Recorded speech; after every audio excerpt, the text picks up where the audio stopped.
Esse tema é de superlativa importância para o asseguramento material do regime democrático e para os predicamentos da cidadania.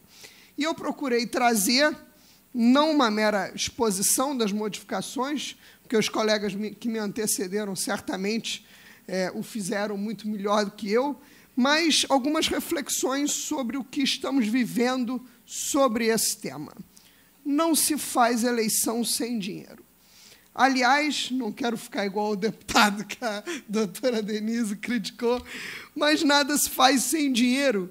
E criou-se a falácia irresponsável nesse país de que todo financiamento privado de campanhas eleitorais seria vilão da democracia, que o financiamento privado era o responsável pela corrupção no nosso país.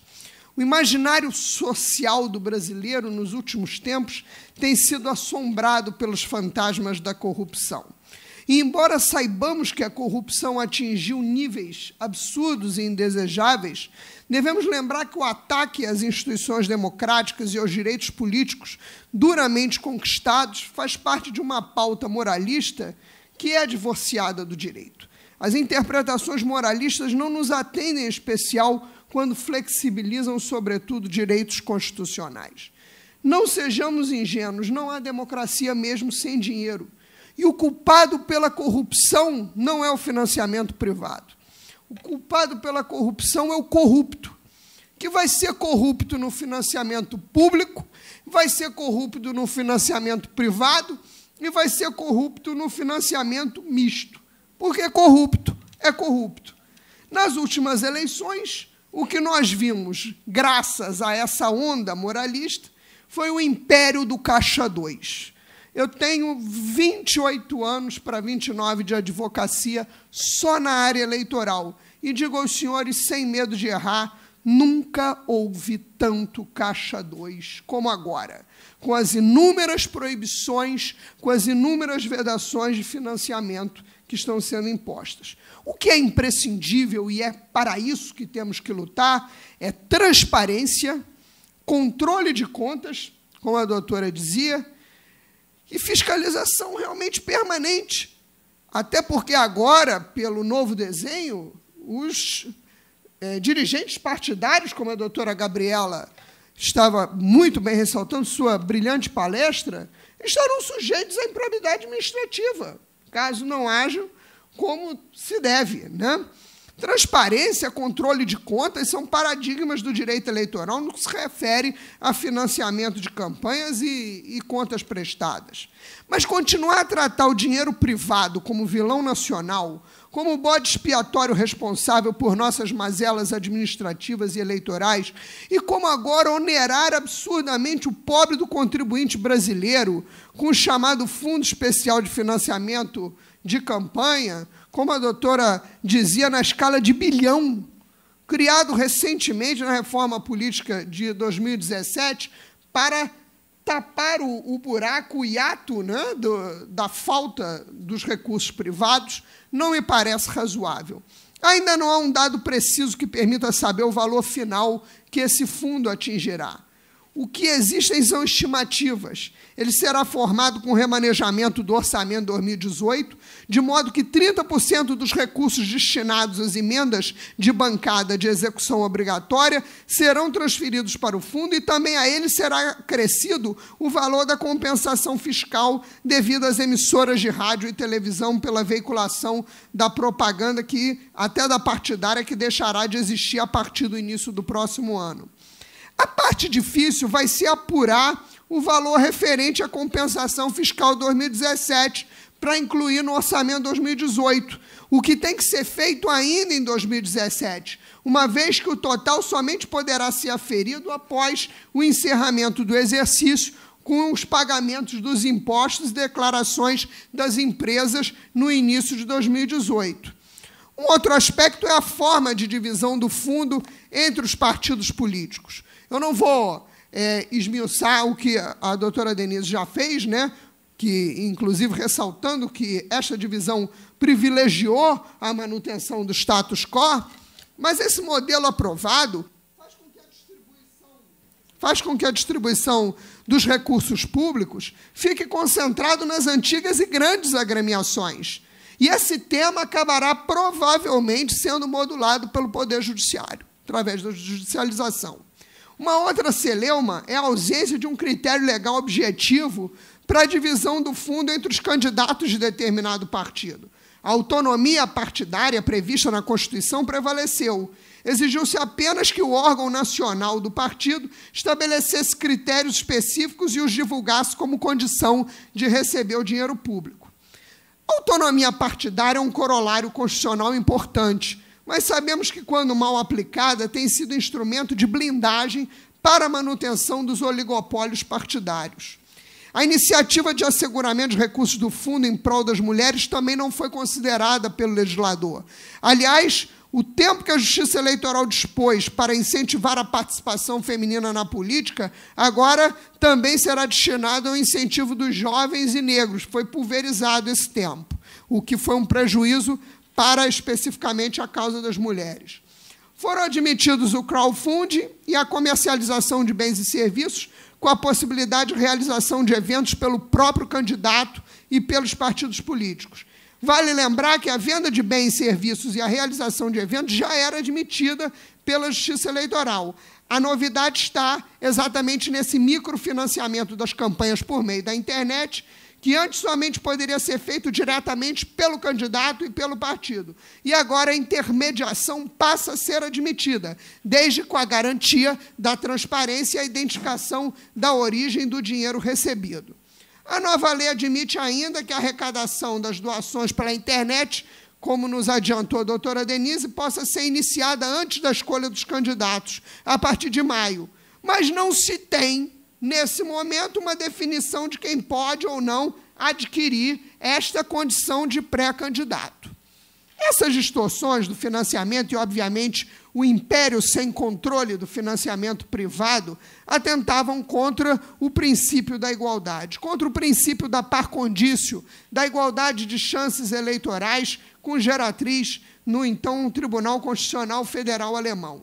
Atentavam contra a igualdade política dos cidadãos na velha máxima do one man, one vote, que é um pressuposto do regime democrático, na violação ao princípio republicano e a consequente aclamação da res pública, pois o poder econômico puro, no seu estágio bruto, sem a necessária filtragem constitucional, sem a domesticação do poder trazida pelo império da lei, capturava o poder político não apenas no sentido de programá-lo para a execução de seus interesses privados, mas também capturava no intuito de obter vantagens ilícitas, consagrando uma aliança espúria entre o financiamento privado de campanhas eleitorais e a fruição de ganhos futuros trazidos com vantagens ilícitas a título de pagamento da fatura da doação realizada nas campanhas eleitorais. Mas, meus amigos, estejam certos que a paridade de armas não foi e nem será alcançada com esse modelo prioritariamente público e muito menos através desse fundão. Nós tínhamos uma proteção deficiente dos princípios constitucionais pela legislação de outrora. E agora se estabeleceu o teto de doação com valor fixo, mas vamos considerar que esse valor foi baixo. 10% da renda bruta do doador, desde que não ultrapasse 10 salários mínimos. É um valor que não chega a R$10.000. É muito baixo para uma campanha eleitoral.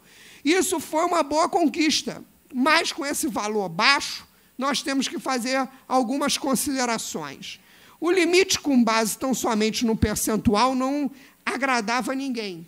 Óbvio que nós não poderíamos desconsiderar os lucros exorbitantes de bancos, de todos os financiadores, né, que, no final das contas, estavam fazendo bancadas criadas a seu serviço, a seu soldo. Eu, sinceramente, não sou contra grupos econômicos terem representatividade, é natural no processo político, mas não havia e continua não existindo paridade de armas para a classe trabalhadora nas eleições. Precisaríamos mexer verdadeiramente nas tais fontes vedadas da lei dos partidos políticos. Por que a classe trabalhadora não pode receber recursos dos seus sindicatos e organizações sindicais de categoria? Por que razão se mantém essa vedação? O trabalhador vai tirar dinheiro de onde? Da poupança da vovó? Por que os partidos transnacionais não podem ajudar seus braços nacionais e tem cardápio para todo tipo de partido, para a direita, para a esquerda? Por exemplo, a Internacional Democrata Centrista, que se relaciona com o DEM no Brasil, a Internacional Socialista de Partidos Sociais Democratas e de Socialismo Democrático, que se relaciona com o PSDB, com o PDT. Eu poderia dar muitos casos. O importante é o justo equilíbrio das forças sociais, porque o processo eleitoral precisa estar a serviço do processo de avanço civilizatório. Essa mudança, né, no eixo epistemológico e de pré-compreensões da inserção do direito nas relações entre Estado e sociedade nos obriga à superação de mitos, de dogmas, de preconceitos e do imaginário restrito dos sistemas fechados, como expõe Edgar Morin em sua obra O Processo Civilizatório. Assim é o direito constitucional comunitário. Financiamento de campanhas vai revelar essa dicotomia estanque entre o espaço público e o espaço privado, considerando-se que a política não tem fronteiras e perpassa as esferas da individualidade e do convívio comunitário, no qual a expressão do Estado Nacional, que fez a glória do constitucionalismo da era moderna, é hoje apenas uma das possibilidades institucionais. E esse direito constitucional comunitário e o metaconstitucionalismo trabalham com referências metaestatais e com todo o conjunto de atores sociais que caracteriza uma sociedade plural e aberta que nos induz à afirmação de uma Constituição e de sua interpretação igualmente plural e de tessitura aberta no esteio da doutrina de Karl Popper, Peter Aberle e tantos outros. Por essa razão, em se tratando do financiamento de campanhas no Brasil, eu gostaria de utilizar uma frase do pensamento de Eric Hobsbawm, quando afirma que o futuro não pode ser uma repetição do passado, no seu livro A Era dos Extremos. Eu creio que o exercício permanente de superação dessas categorias nos impõe a vencer o contraponto extremado entre o financiamento público e o privado nas campanhas eleitorais do Brasil. Em primeiro lugar, sem mais delongas, porque o financiamento público sempre existiu no Brasil, vindo de longa data, pelo menos desde 1946, e vedava apenas o recebimento dos recursos estrangeiros, à época temerosos com o poder de influência comunista no Brasil, que desagou até com a dissolução judicial do Partido Comunista em 1948 pela Justiça Eleitoral. Mas nós temos que superar esses paradigmas. O pensamento democrático contemporâneo descarta a antinomia fraticida entre estatismo e livre mercado que marcaram o confronto da ideologia no período da Guerra Fria. Nós não podemos reproduzir isso. Atualmente, nós vivemos a primazia desse financiamento público com poucas concessões ao financiamento privado.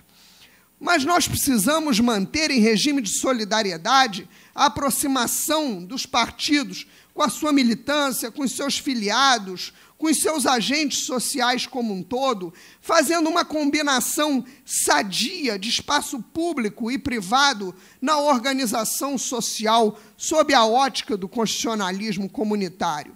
E se pegarmos a obra de Hannah Arendt, A Condição Humana, sobre o espaço público e privado, nós podemos compreender que a esfera pública do comum não resulta da igualdade da natureza humana, que pode ser essencialmente desigual, mas resulta fundamentalmente de um objeto comum, que é a política, no sentido aristotélico da expressão, que deve servir a todos os partícipes de uma sociedade, não importando que sua perspectiva é diferente. E aqui eu falo de mercado, com as empresas, e também da classe trabalhadora, com os seus sindicatos.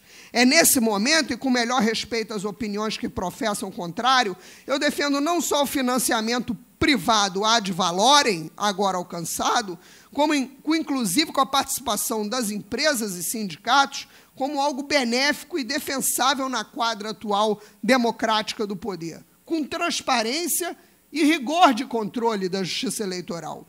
O financiamento essencialmente público, como nós estamos assistindo agora, vai nos levar à autarquização da política, a partidos inteiramente dependentes do Estado, dependentes do orçamento e sem condições profundas e desejáveis de interação com a sociedade. Isso aconteceu com os sindicatos e com as associações profissionais na Argentina de Perón e, de certo modo, aqui no Brasil, na era Vargas. E a crítica ao peleguismo visou superar esse tipo de coronelismo sindical. O que nós estamos vivendo agora no Brasil é algo muito pior que esse quadro histórico que eu vos expus, com um imenso número de agremiações partidárias que vivem hoje da rapina do dinheiro público, da rapina do dinheiro do Estado e agora da rapina desse fundo.